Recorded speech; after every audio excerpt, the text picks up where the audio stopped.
I'm Debbie Bush, and I'm with Patient Prism. And this morning we have Kevin Henry in the studio. He's the former managing editor of Dental Economics magazine, and he's also the co-founder of IgniteDA and the author of a new book, Battling and Beating the Demons of Dental Assisting. Right.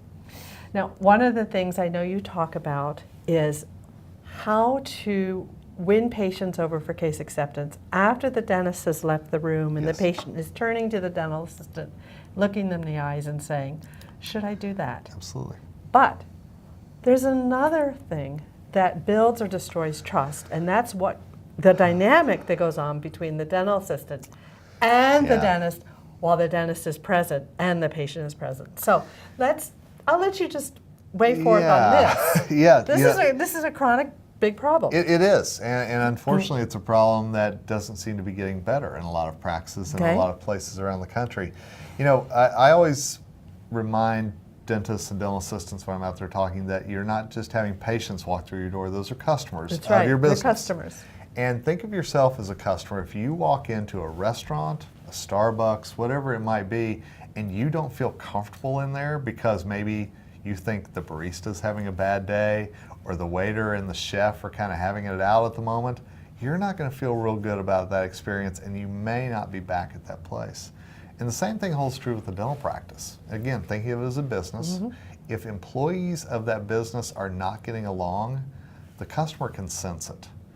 And you know, especially if you're in the chair and the dentist and the assistant are not exactly on the same page, and verbally or non-verbally letting each other know that turns that experience in the dental chair into a whole other level of discomfort.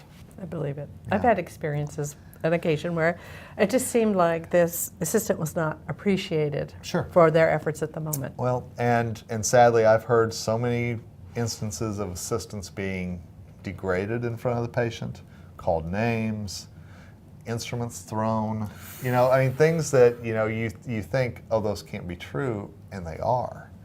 And so, you know, my advice is always make sure that you're thinking of that customer first. And if something's going on that you need to talk about or you need to get off your chest, there's a time and place for it, but it's not in front of your customers. So I always advocate, make sure that communication lines are open and make sure that you're always open and honest with each other, but it's never, you know, Debbie, you're wrong and I'm right. You know, it's got to be, this is what's best for business and what's best for our customers. We need to talk about this and get it out in the open so it doesn't happen again. And it's not while the patient's in the room. Amen to that. Amen.